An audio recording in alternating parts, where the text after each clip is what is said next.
Yo, what's going on, you guys? It's your boy 3 Stacks in this thing, baby. Representing TKOG. Today I'm going to show you guys, again, one of my favorite things that I love to do. We need that tea. We need that tea. Is to create custom cards. So today I'm going to show you guys another one of my magnum opus. I've been working really hard on this archetype. It's called Soulsworn. And if this archetype existed right now, it would actually be my favorite deck.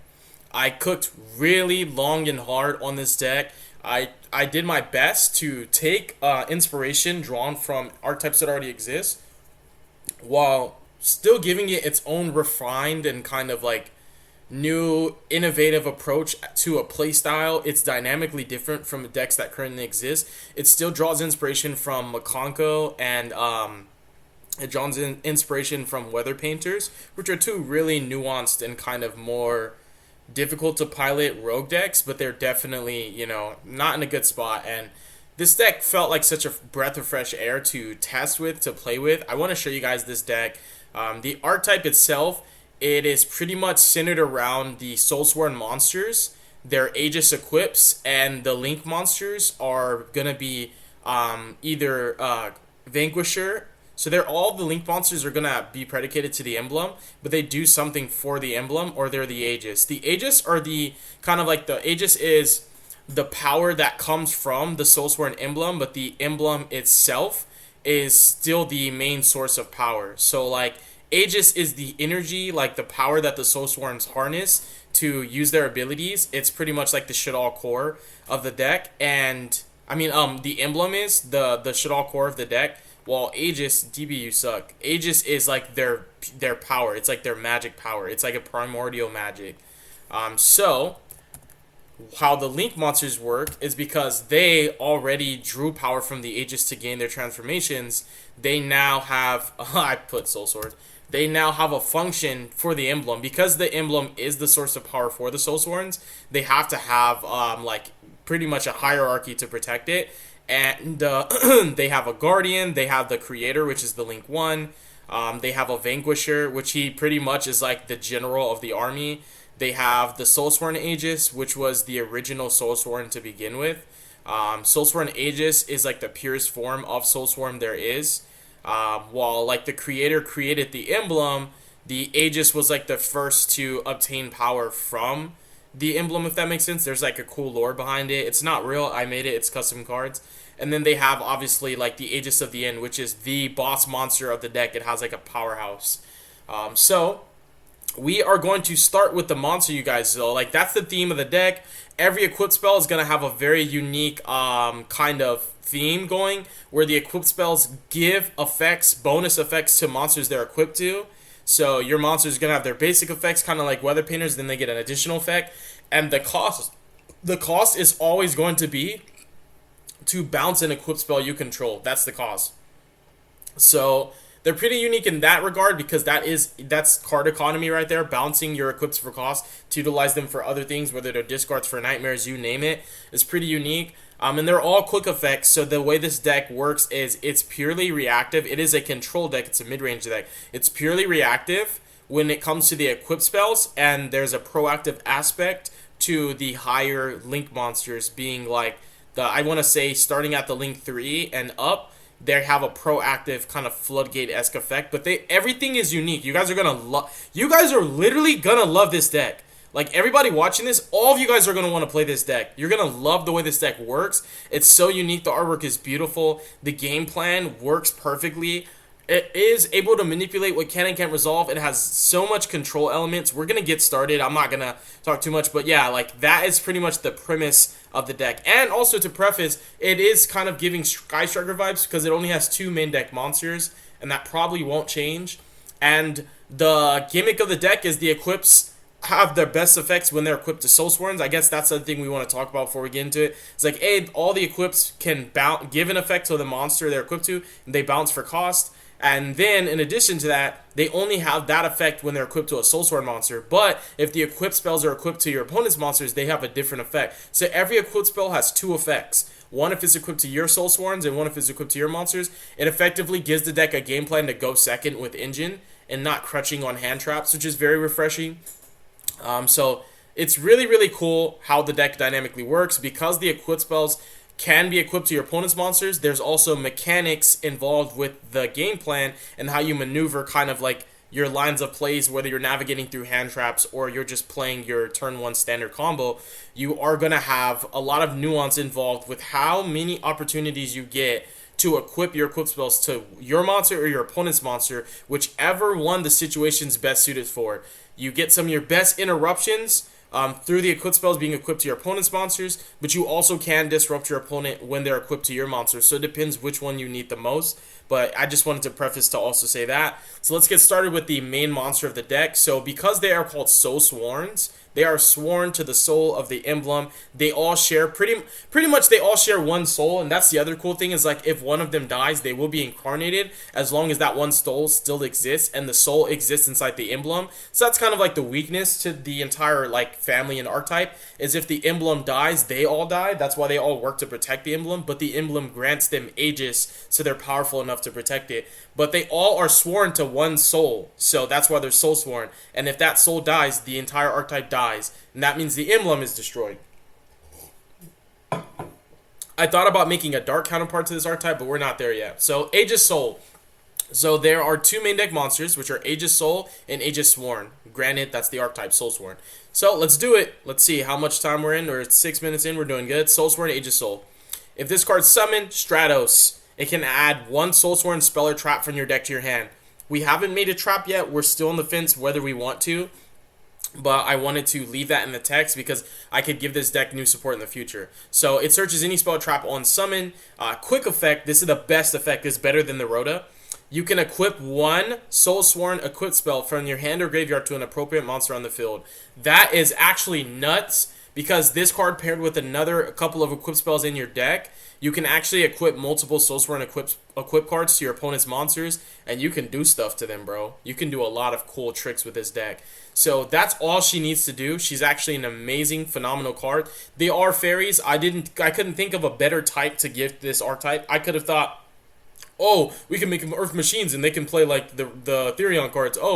I could have thought of so many different types that can make them more powerful generically, but I wanted them to be as strong as they could be on their own. So I felt that Light Fairy was a cool way. It's my favorite type in the entire game of Yu-Gi-Oh! And Light Fairies are not very interchangeable generically, from a generically applicable standpoint. They're not going to be able to be abused with a lot of support. So that's really cool also with the Soul Sworns, is it's going to be harder to mix them with a lot of stuff. Then we have Aegis Sworn, which is the counterpart to Soul. Reads as following. You can discard a Soul Sworn card, that's cost, to special summon this card from your hand. If this card is special summoned, you can special summon one Soul Sworn Aegis Soul from your deck or graveyard.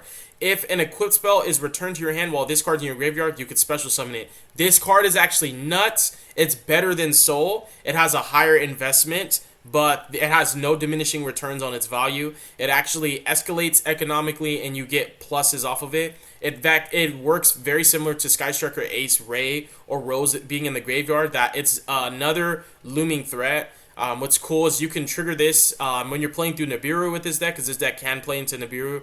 If you have an equip spell equipped to anything and you haven't used this effect and your opponent activates Nib, you can actually chain one of your Soul Sworn equips because they give the effect to the monster, bounce it for cost, do what you need to do, Nib resolves, and a new chain because an equip was bounced while Aegis Sworn was in the graveyard.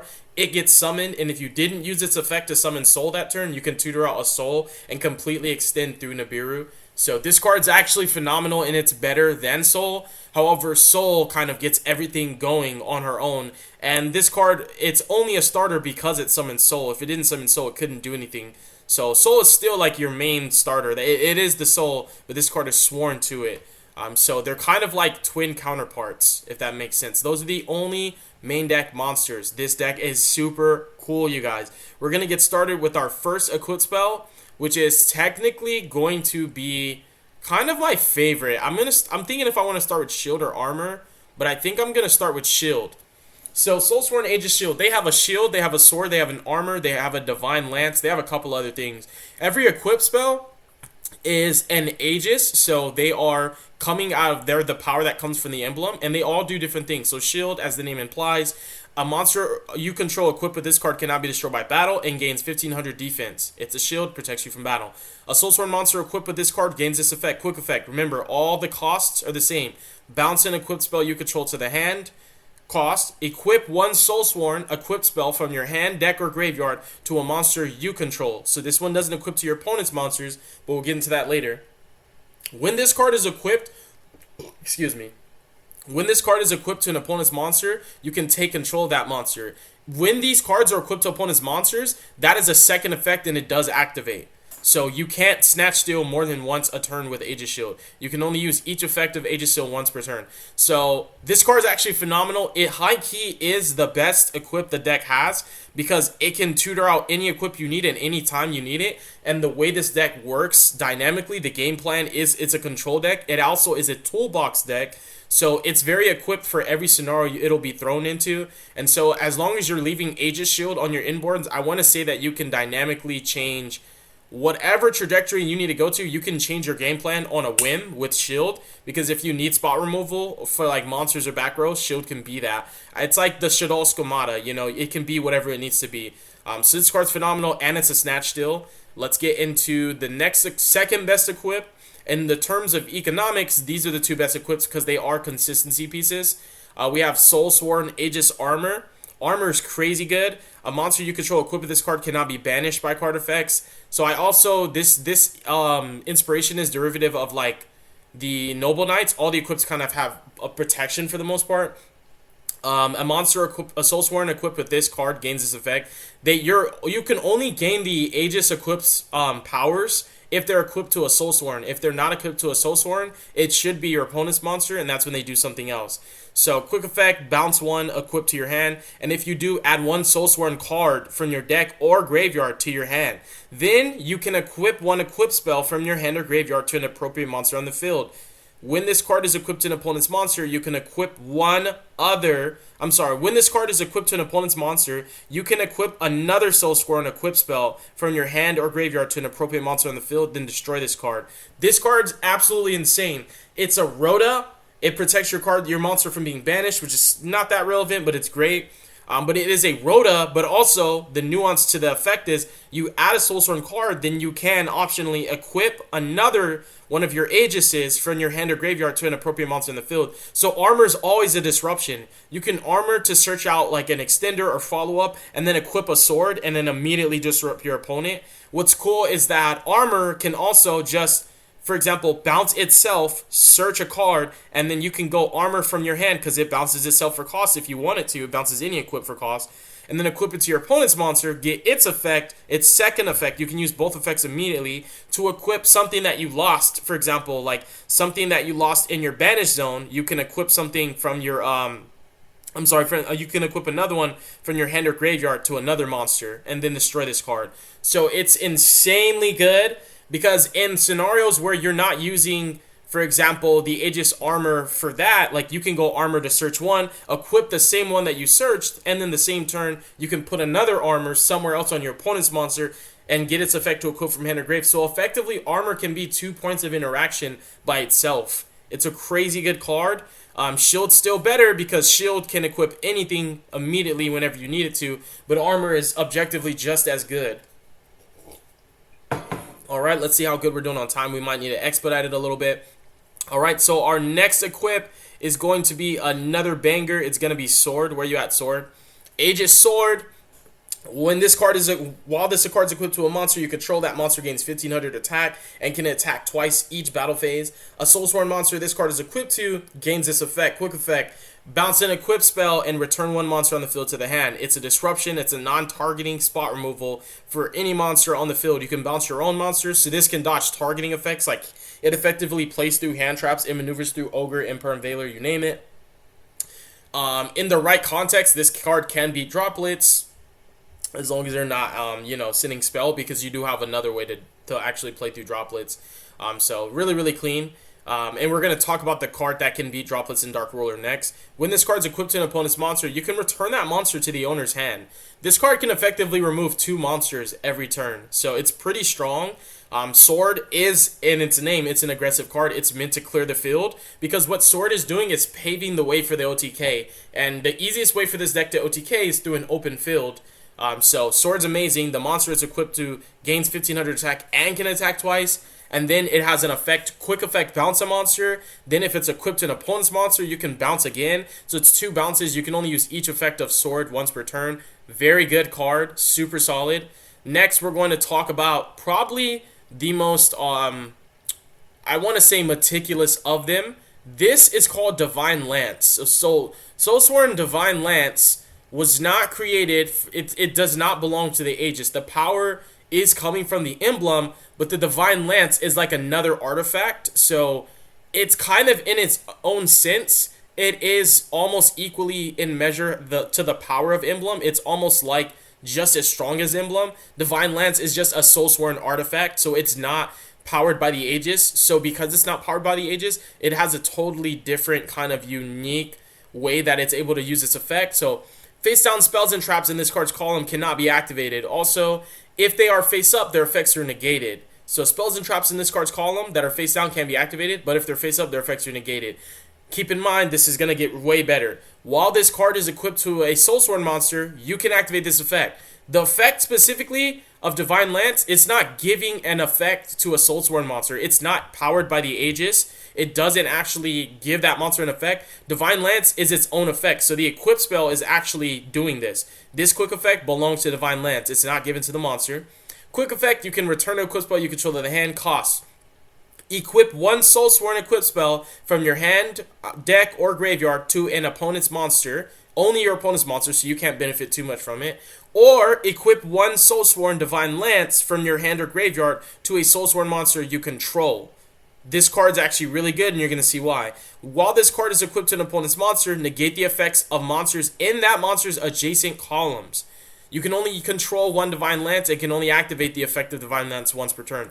So Divine Lance effectively changes how your opponent is going to play around your cards, because you can equip Divine Lance in like a column where a pendulum is, negate that pendulum, just like a preface, like just to say it can pretty much negate any spells and traps if they're face up, and if they're face down, they're night beamed. But what's cool with Divine Lance is its own effect can bounce itself for cost and then re-equip it in a different column to negate another card.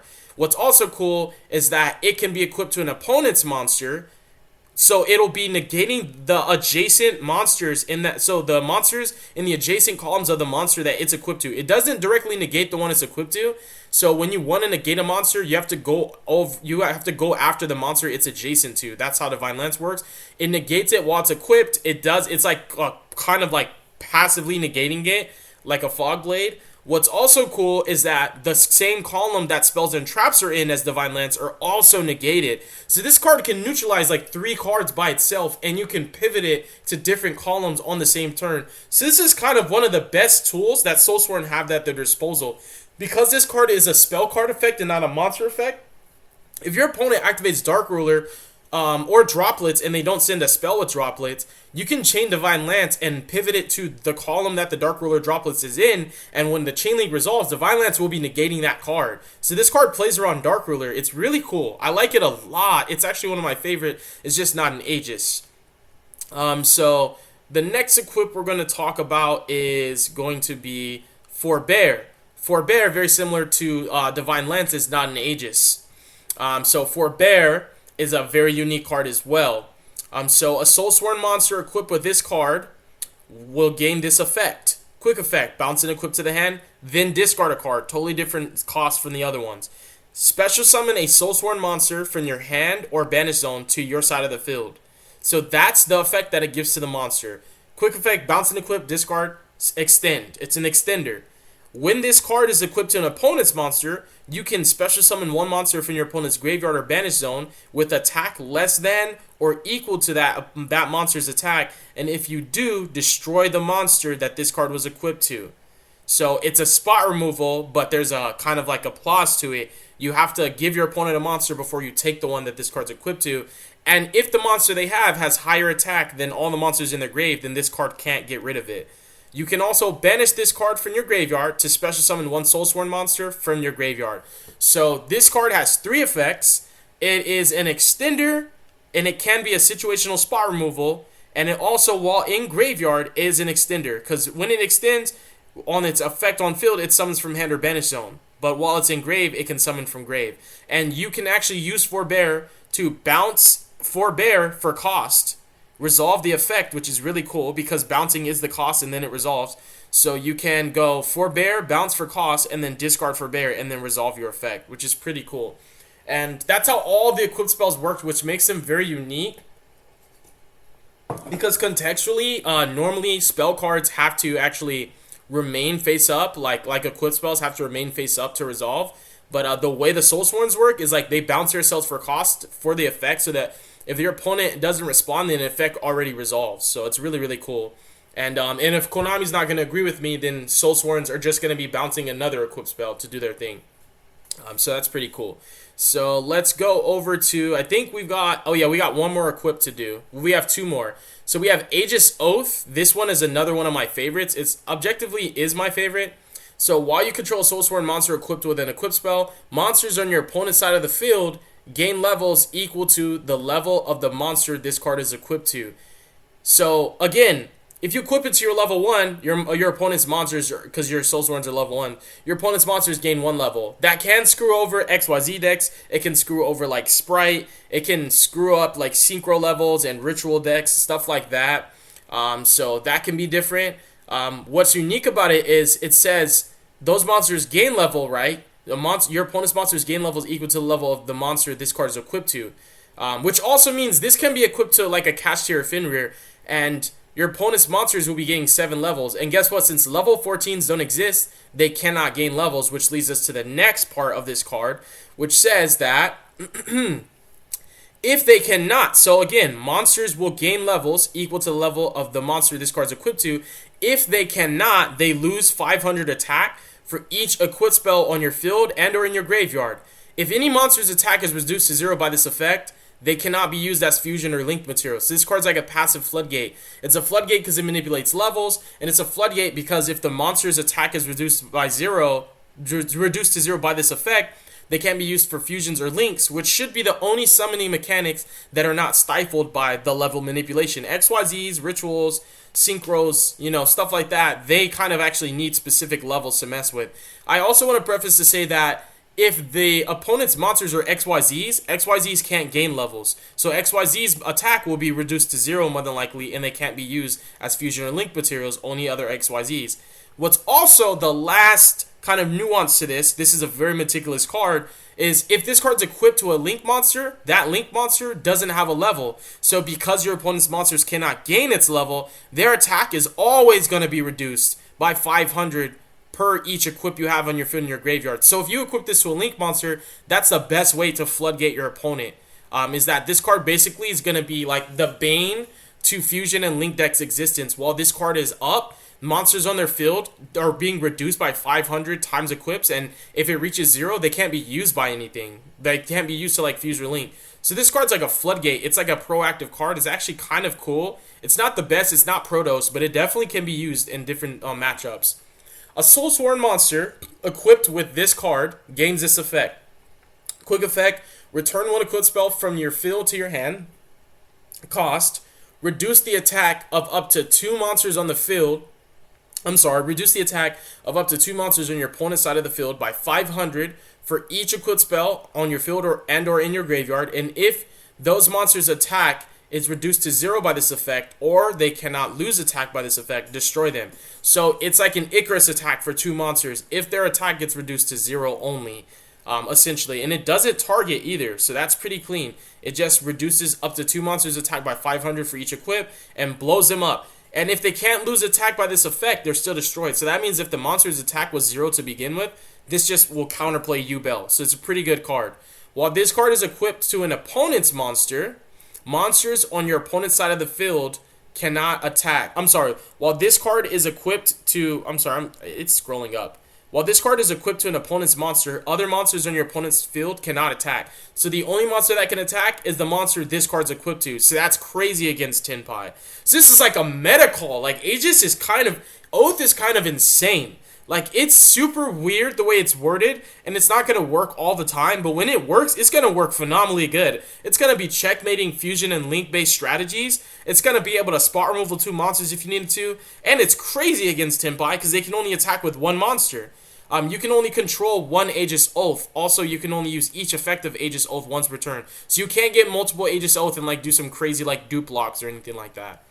Card's insane. The last equip spell that we didn't go over is the most important one because it's their equip spell is also their emblem. The emblem that I told you guys, because there's like a lore behind this deck. I'm still formulating it. But Aegis Emblem, this is the source of their power. This is the emblem. A monster you control equipped with this card cannot be targeted or destroyed by your opponent's card effect. A Soulsworn monster equipped by this card gains this effect. Quick effect. You can bounce 1 equip spell to hand, link summon 1 Soulsworn monster using a monster or monsters you control as material. Then you can equip 1 Soulsworn equip spell from your graveyard or banish zone to an appropriate monster on the field. It's IP Masquerena, and then it re-equips any equip spell from your graveyard or banish zone to a monster on the field. While this card is equipped to an opponent's monster, that monster is treated as a Soulsworn monster and can be used as a link material for the link summon of one of your Soulsworn monsters. You can only use each effective Aegis Emblem once per turn, and can only use an opponent's monster as a link material this way once per turn. Aegis Emblem is kind of insane, because, like, this card effectively, if you're going second, you can just activate Emblem from hand, equip it to an opponent's monster, and immediately use that monster as a link material for your Link 1, and add Emblem back from grave to hand, and, like, use it on your actual monster. So it's IP Masquerena, and then it re-equips, and it also can be, like, Goddess of the Underworld, if that makes sense. It uses your opponent's monsters as link materials if it's equipped to them, and when it's equipped to your monsters, it's IP Masquerena, but it re-equips an Aegis. And also, the monster it's equipped to cannot be targeted or destroyed by your opponent's card effects. So it's the best protection the deck has to offer. So Emblem is kind of insane, you know? Like, it literally, it kind of already enhances the strategy of this deck, which is to play on your opponent's turn. Your inboards do not look crazy at all, but there's so much interaction that they produce. And that is going to be it for all the equips and all the main deck monsters. Now we can get to the support spells that are not equipped. The most important spells are the Aegis equipped. So we have our first normal spell and only normal spell so far. Soulsworn Primordial Aegis. This is the beginning of the power. So notice how the artwork on Primordial Aegis, I cooked with this artwork. So this is the emblem, and then this is the Aegis, the power that comes from the emblem. That's why the artwork looks like that. And you can see this Soulsworn is actually gaining the Aegis from the emblem. This is a normal spell. It says, discard 1 card, then banish 3 Soulsworn monsters from your extra deck and 1 Soulsworn equip spell from your deck. That's the cost. Pretty hefty on the cost, but it can be a setup for future plays. Then, add 1 Soulsworn monster from your deck to your hand, and send 1 Soulsworn card from your deck to your graveyard. I said from your deck to your hand. Send 1 Soulsworn card from your deck to your graveyard.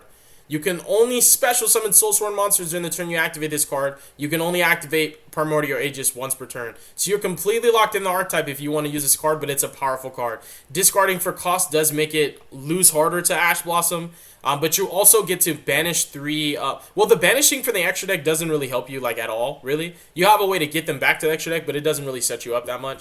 But the banishing an equip spell from your deck for cost can be pretty gnarly because you have multiple Soulsworn effects that can take that equip spell from Banish Zone and equip it to a monster on your field. So essentially, if this card gets ashed, you can still banish a shield and then later on re-equip the shield from Banish Zone that you banished for cost off this, so you effectively can play through the ash better. So card's actually kind of nice, and it's like the best starter in the terms of, like, if you don't open a soul, you kind of are screwed because all the Soulsworn equip spells, all the Aegises, are only good if you have a Soulsworn monster. So, like, if you don't open a Soulsworn monster and you don't open Aegis, you're kind of in trouble. But that's also why we have essentially 12 one-card starters, because they have a field spell, and it's called Soulsworn Emblem Retainer. This Soulsworn monster is the Retainer. Well, this is supposed to be like not the Soulsworn monster, but the artwork is supposed to kind of depict the Retainer, which is the container, the thing that holds the emblem. So the field spell is the thing that holds the emblem. When this card's activated, you can add 1 Soulsworn monster from your deck to your hand. Period. That's every field spell in 2024. If a Soulsworn equipped spell is returned to the hand, you can target one monster on the field, cost, equip one Soulsworn equipped spell from your hand, graveyard, or banish zone to that target. So this card's kind of clean because if you're doing your thing with your Soulsworns and your Aegises are bouncing, you can bounce an Aegis for cost, and then you can still re-equip another one off the field spell. A bonus is it gets it from Banish Zone too, so the field spell is pretty crazy good in the terms of being able to re-establish resources wherever you need it, when you need it. It also has another unique effect. Once per turn, if you would link summon a link 2 or higher, so not a link 1, because that'd be just so broken. If you would link summon a link 2 or higher Soulsworn monster, you can treat a Soulsworn equipped spell you control as one of the materials required to summon that monster. You can only use each effective retainer once per turn. So it's a Stratos on activation. If you bounce one of your equips, it can re-equip an Aegis wherever you need it to be, from wherever pretty much, except the deck, but that's okay.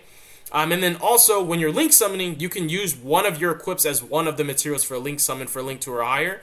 This card has pretty valuable synergy with the emblem. So the emblem paired with the retainer of the emblem, you can effectively activate Aegis emblem on your opponent's monster. And with the retainer up, you can use their monster and the emblem as 2 link materials to summon a link 2 effectively for free, because the way emblem works is the monster it's equipped to is treated as a Soulsworn and can be used as a link material for your monster. So that's a pretty cool interaction, but even still, it's nice that you can do this on your opponent's turn. So Retainer is a disruption because you can re-equip Aegises off of it, and then when you're interacting with Aegis emblem on your opponent's turn, you're effectively doing the IP Masquerena technique. You're able to A, use one of your equips whenever you want to, and also B, when you use Aegis, let's say you have an Aegis on your field equipped to your monster and an Aegis equipped to your opponent's monster, you can IP Masquerena using their monster and also using the Aegis emblem as another material, so you can make like a link 3 using basically only one of your monsters. So this is pretty nice for spot removal, and also because of like the tempo. It really does help you to micromanage your resources better. So this field spell is actually phenomenal. So now lastly, we're going to go into the link monsters, and I clicked pretty hard on these. We will start with the emblem creator. This is the first Soulsworn, basically, is this chick. If she's link summoned, you can add one Soulsworn card from your graveyard to your hand. It's not a link 1 that just searches a field spell. I'm just pointing that out. Monsters your opponent controls can only attack monsters you control equipped with Soulsworn equipped spells. So it's a floodgate. It adds one from grave to hand. It's Kagari, and it also is a floodgate because your opponent's monsters can only attack Soulsworn monsters that are equipped. So in a scenario where you have Soulsworn monsters in your field that are not equipped, your opponent just can't attack them. And that includes if this card's not equipped either. So you can completely floodgate freaking Tempai out of the game, or force them to only attack one monster, and that monster will probably not be able to be destroyed by battle, not able to be targeted or destroyed by card effects, and can't be banished, and it's just going to be pretty much invincible. You need a Kaiju at that point. The next link 1 is called Aegis. This is the first Soulsworn to gain the power of the Aegis. So you can kind of see she's enveloped in it. Link 1 again, it points up for a reason. Every link from this point on is going to have some type of proactive interaction with your opponent, and a lot of the links, arrows point up because they do stuff to the monsters they're pointing to. So that's another unique synergy with this deck. This deck is just so insanely cool and good. If this card's link summoned, you can shuffle up to 3 Soulsworn cards from your graveyard or banish zone to your deck, and or return them to the graveyard. So you optionally can shuffle up to 3 or return up to 3 from you can shuffle up to 3 cards from your graveyard to banish them to your deck, or you can return them to the graveyard. And that implies the ones from the banish zone. So like if you're under Shifter and you make Aegis, you can put 3 Soulsworn cards from your graveyard, from your banish zone back to your graveyard, and because they're not being sent to the graveyard, they don't get banished, they're being returned. But if one of the 3 targets was an equip spell, you can also equip it to an appropriate monster on the field. So Aegis can target like a field spell and the Stratos, or like the Soul, plus, for example, a shield, and you can put the Stratos and the Soul either back into the deck or from the banish zone to the grave, and then the shield can get equipped to like the Aegis. So Aegis is kind of like a warrior returning alive in that regard, that it can get an equip back, or you just manage your resources, recycle all 3 of them back, so you have like infinite loops. So that's pretty cool because Aegis can put back Aegis, so you can effectively grind forever if you really think about it that way. You don't need to, but you can. And also, the monster this card points to cannot target other cards on the field with card effects and cannot destroy them either. So this card's a cool, other unique floodgate-esque effect. You can point this to an Omni Negate, for example, like you can point this to a Dragoon, and even though Dragoon can be targeted, this card will affect it because it's pointing to it. And when Dragoon negates and destroys like one of your, let's for example, you normal summon Soul and they go Dragoon, negate, destroy. Dragoon will negate Soul, but it won't be destroyed because Aegis is pointing to Dragoon. And while Dragoon's being pointed to by Aegis, Dragoon cannot target or destroy other cards on the field with card effects. That also means Dragoon can't use its own effect to pop and burn. So Aegis is actually very unique. It's nothing. I like to create all these nuanced effects that are not like singularity, like broken as a singularity, but collectively they can be a very powerful anomaly where like you get this insanely well built, like well oiled machine. As long as all the moving pieces work correctly for you, Soulsworn can be a really good archetype. So that's the Link 1s. We have a Link 2, which is kind of one of my favorite disruptions to end on. It's Emblem Vanquisher, cooked on the artwork. This guy's insane. Takes 2 Soulsworn monsters. If this card's Link Summon, you can special summon a Soulsworn from your grave. So he's already a monster reborn. That's already good enough to play. Quick effect. If this card is equipped with an equip spell, you can target a monster on the field. Cost. Destroy that target. And if that monster was equipped with an equip as well, until the end of your opponent's next turn, monsters with the same name as that destroyed monster cannot be special summoned. So if, just to put this contextually, if I use Emblem Vanquisher, and let's say I equipped a shield to my opponent's, or I equipped like a freaking emblem, for example, to my opponent's OG U-Bell, or their Spirit of U-Bell, and then I proceeded to activate Vanquisher to pop their Spirit of U-Bell, now, until the end of their next turn, they're floodgated out of special summoning any more Spirit of U-Bell. So this card can lock you out of a specific card name. And let's say if you're playing against Blue Eyes, I know that's funny, but like Blue Eyes or Dark Magician, if Vanquisher pops them in the right context, they won't be able to summon a Dark Magician or Blue Eyes to the end of their next turn.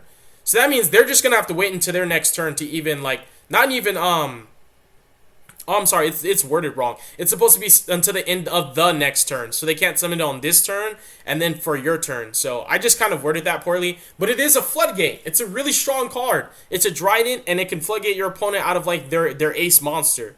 Next up we have Guardian, Emblem Guardian, cooked with the artwork again. It's a Link 3. All of its arrows point up for a reason. 2+ monsters including the Soulsworn. Monsters this card points to are changed to defense position. Also, they cannot change their battle position, so they're permanently in defense forever as long as they point to this guy. So again, you can really do some cool stuff in the Tempai matchup too. And for any deck, this deck's just really hard to OTK. It's like Sky Strikers in that regard, which is so resilient. It's gonna like force the game state to be simplified. So monsters this card points to are changed to defense, and they cannot change their battle position. If they cannot be changed to defense position, your opponent must send them to the graveyard. So if for whatever reason they are unaffected by card effects, then guess what? This card will just send them to the graveyard, but it's forcing your opponent to do the action. So if I point this to a couple of Raid Raptor Ultimate Falcons, this card isn't even activating. This is a floodgate. This is a continuous effect. So it outs cards that even say these cards are unaffected by activated card effects in the first place, but it's also going to be affecting the player, so it doesn't even matter. So you could just summon this next to a couple of towers, and your deck can out towers now. Also, it just passively is a Guardian. That's why his name's Guardian. Everything he points to pretty much can't attack. You know, so that's crazy because you can just protect your entire field so well with Guardian. And he is crazy powerful going second, just in that regard if he's specifically dealing with, like, towers. For this card's Link Summon, you can use one Soulsworn Equip spell as a Link material. If this card's Link Summon, you can target spells/traps your opponent controls in the same columns as equip spells you control, destroy them. So if you have a couple of equip spells and they're in the same column as like whatever, if your opponent has whatever spells and traps they have, a bunch of face down impermanences, whatever it is, you can effectively pop up to 3, 4, sometimes 5 cards with this. This can be a heavy storm in the right context if you really have 5 equips in there in every column. So he's like a spot removal for back row. He is like a floodgate for battle because he forces everything to be in defense. And you can actually summon him using only 2 monsters and a link, and using an equip spell as one of link materials. So specifically with the field spell up, in the right context, you can actually make Guardian for pretty free. So he's a very nice card. He's not like broken or anything, but he's a very nice card. And you have to remember that he doesn't have to have the best effects. Your Aegises can give him more powerful effects. That's what's cool about them being called Aegis, and they are the power of the emblem, is they give new abilities and powers to the Soulsworns they're equipped to, because this is the power of the Aegis shield. Like, the emblem created all these Aegis powers, and whoever's wearing them gets that power. And now we're going to the end-all, be-all Soulsworn emblem Aegis of the end. 2+ monsters, including a Soulsworn monster. Cooked on the artwork, bro. Cooked on it. If this card is link summoned, you can equip 2 Soulsworn equip spells from your deck or graveyard to appropriate monsters on the field. Bonkers. Pretty good if you ask me. If you're making this link 4, you should be in a pretty good position. Once per turn, if an equip spell if an equip spell is returned to its owner's hand, you can equip 1 equip spell from your hand or graveyard to an appropriate monster on the field.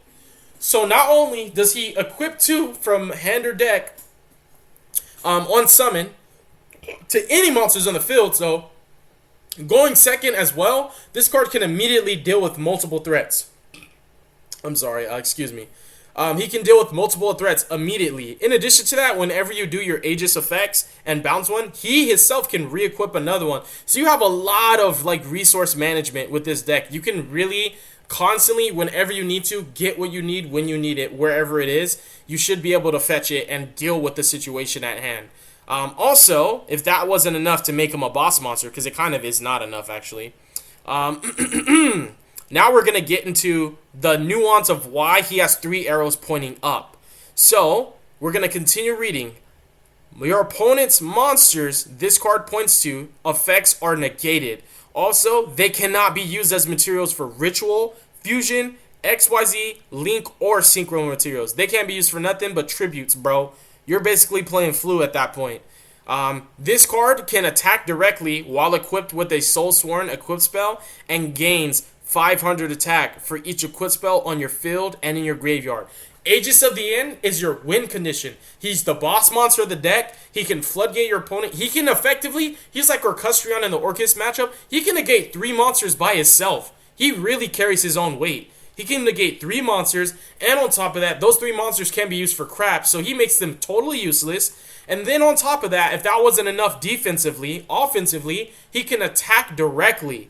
And he gains 500 attack for each equip spell. So if you just, bare minimum, equip Aegis of the End with Sword is going to give him 1,500 attack, so he'll be at 4,000. And he can attack twice, so he'll attack directly for 4,000 twice. That's why I was mentioning the win condition. If you Aegis Sword on Aegis of the End, that's exactly 8,000. That you're pretty much OTKing like Tenpai, bro. So this is really clean. You have an exact numbers game with how you can close out the game. He can be offensive going second. He can just close the game out immediately. He can attack directly. He can bypass so much because he neutralizes 3 threats the moment he's summoned. And what's beautiful about End's effect and Guardians is they don't activate. It's just everything that they're currently pointing to. So the moment you summon these cards, whatever's there is done. It's useless. That also gives Soulsworn a totally different dynamic approach when you think of navigating this matchup.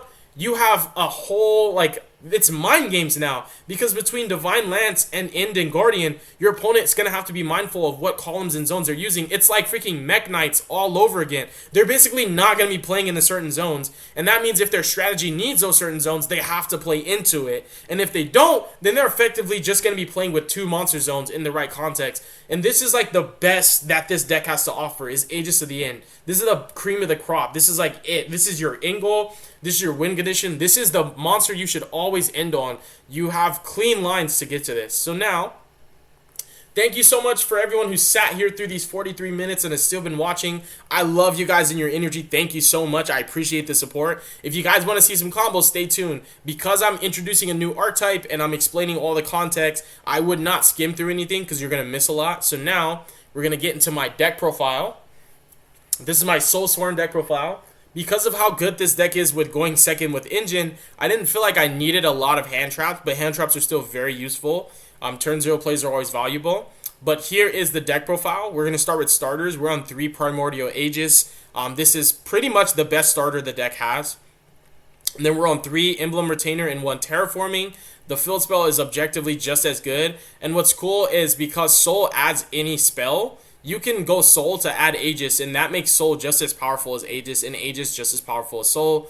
So we have 10 starters there. And then we also have 3 Aegis Sworn. These are not 1-card starters because these require a discard. So these are like 1.5 card starters, but they're still just, if you draw this 1 card in a 5-card hand, you have the combo. And what's also cool is like the economics of this deck are pretty OP if you ask me. You do a lot of bouncing for cost, so you just get a lot of cards back. Like you just have such fine routine maintenance on your card economy that like discarded for cost should never hurt. So you have 13 1-card starters. These are the only starters that really do anything. Outside of that, you do have Aegis Shield and Armor at 3 each because these can be any equip spell you need to. And Aegis Armor does add any Soulsworn card, but the kind of gimmick here is these can only be used that way if they're equipped to a Soulsworn monster. So that means that if you draw these cards by themselves, they're not starters. And if you draw them with the Soulsworn monster, then you should already be able to play. So these function more like extenders in that context. Like if I normal Soul and she gets impermanence, I can equip a shield to her and go shield into armor and armor to grab the card I meant to search off Soul in the first place. And there's a lot of cool ways where like 2 cards can trade with 2 hand traps and you still have a play. Like let's say I normal Soul gets impermed and I activate armor and I bounce it for cost and it gets ashed. I can just re-equip armor just by activating it from hand and just do plays on my opponent's turn, which is pretty neat. What I love about shield and why shield is still my favorite equip is because shield will give itself back to you and then put another equip like armor, and like once you resolve 1 shield, you pretty much snowball because you go shield into another and shield into another, and every time you're gonna retain your shield and just keep adding more Aegises to it. So shield kind of like clusters into a lot of advantage. And then we have 2 copies of Emblem of the Aegis. So Aegis Emblem is a 2 of to me because there are interactions where like you want one equipped to your opponent's monsters, you want one equipped to yours, you want to do that double interaction to link with your opponent's monsters. It's pretty crazy. When your opponent's playing into your board, you can use their resources against them. With the field spell, it's a crazy interaction. Emblem's also just as integral as shield, being vital pieces to your inboard. These are the 2 most important equip spells that you need to have because this pivots into any equip you need. It could be Divine Lance if you need it to be. It could be whatever. It could also still be any equip because it gets to armor. But Aegis Emblem, I think it's important to always be able to link summon on your opponent's turn. That provides more interaction, and that's because you will be ending on Aegis of the End, but you still want to be able to make Vanquisher, and you can make Vanquisher pretty easily if the field spell's up. You just use 1 monster, and in the right context, you can have Emblem equipped to their monster and use their monster plus the Emblem if the field spell's up, and use your opponent's monster and your equip spell to make Vanquisher and go Vanquisher pop. So in the terms of card economy, that's actually broken. Like you use little to no resources to make that. And that's where this deck shines. Yeah, it only has 6 monsters. Yeah, it's a deck full of equip spells. It doesn't extend into a crazy combo where it summons 50,000 monsters and a bunch of Omni Negates. But it has spot removal and enough nuanced interaction to deal with back row and do like favorable trades. We have 2 sword, and then the last are just the 1 lance, the 1 Aegis Oath, and the 1 forebear. I think these are the worst to open. Divine Lance can be pretty nice going second, as well as pretty much every equip spell is actually really good going second for the most part. Forebear is not that great because if you are looking at a monster whose attack is just too high, Forebear can't clear it. Oath is actually pretty nice too. Oath for the most part should be able to deal with a lot for you. And Divine Lance can always negate 2 monsters in adjacent zones to the monster you equip it to. And Sword's broken. You can just activate Sword and immediately bounce. And that's just insane to me. And Emblem is insanely good going second as well. That's why these are nice as 2-ofs. They're not that crazy to draw. You can activate an Emblem, equip it to, I don't know, my opponent's Phantom of the U-Bell, and use Phantom of the U-Bell to make my Link 1, and then use my Link 1 to add back from my Emblem from graveyard to hand off Creator. And then I can activate Emblem and equip it to Creator and keep playing. So that's pretty crazy. So that's all the equips. The rest is non-ninja, just 3 Nib, 3 Ash. 3 Dominus and Purge because literally this deck is just all lights, so I figured that's like one of the best non-engines you could play. 3 Imperm and 2 Talents and 1 Clawby, rounding up a 41 card deck. Odd numbers, actually, there's an entire, we'll talk about it later, but your deck should always be an odd number for consistency. This deck plays probably the best Talents game ever. You always force Talents. There's a lot of equip spell support that you could play if you want to, but I think my deck is so consistent I don't need it. And the extra deck, I'm so confident in my deck. I don't play anything generic. Everything's archetype specific. I play 15 because also my normal spell is going to be banishing 3 links. And if I resolve it twice, I've already lost 6 links, and I want, multiple copies of everything. So that's the deck profile. Now we're going to get into the combo. Thank you guys for being here. Let's go. So, I already opened the combo. That's nice. I'll show you guys the Soul 1-card combo. And every combo in this deck is never going to have to be the same. There's a streamlined standard combo, but everything changes based on your format knowledge and the matchup, dependent things. So let's just go Soul. And let's use Soul to go ahead and add our, where is the Primordial Aegis to hand. And then we can activate Primordial Aegis, discard a random card because we start the 5-card hand. And I normally just banish duplicates. So like, for example, I banish 1, I banish 1. And I don't like to give away information on like what boss monsters because it doesn't banish face down. And that's the other cool kind of downside to this card that makes its cost kind of make a little bit more sense for it to be such a good card is your opponent definitely immediately knows kind of what they're going to be dealing with for the most part. They can see what could potentially be pieces of your inborn. I like to show them Vanquisher, but what I don't like to do is give away the fact that they're going to have to play around End and Guardian. So I'd rather banish those 3 and just keep these because I don't want them to know exactly what those cards do yet, if that makes sense. And then we're also going to banish an equip spell from our deck for cost. Typically, whenever you're in trouble, like just if anything happens, I like to banish a shield just to be safe. Because shield is everything and anything you need it to be. And that should be resolving. So now we're going to be grabbing ourselves a copy of Sworn to the hand. And we'll be dumping a Soul Sworn card from our deck to our graveyard. So what I would do normally, again, if I don't know what hand charms I'm up against, is I'm going to dump the Forebear as an extender. Like if you don't know what hand traps you're up against and you know that you can actually like continue playing, which is pretty cool. That's an extender already, and as well as Aegis Sworn. But if you just want to keep like the standard streamline combo, like I'm just pointing out you can dump Forebear as an extender, especially if you're predicting a nib.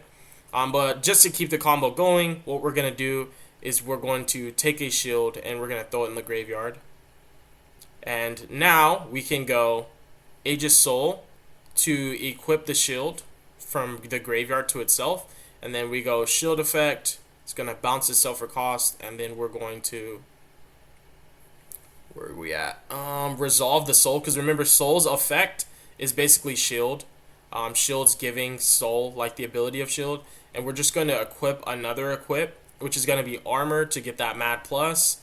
And then we're going to go ahead and declare armor. We're declaring soul every time because it's her effect that's activating. And we can bounce armor to hand, or we can activate shield from our hand, right? And that's something else that's cool because you can keep protection. So we can activate armor, like shield from hand, just to equip it to her. And then we can go effect of soul, bounce the shield to hand, and then resolve the armor effect that's granted by soul. I mean the soul effect that's granted by armor. And you can add any Soul Sworn card, so that's pretty insane. You can add the Retainer, which is pretty juicy.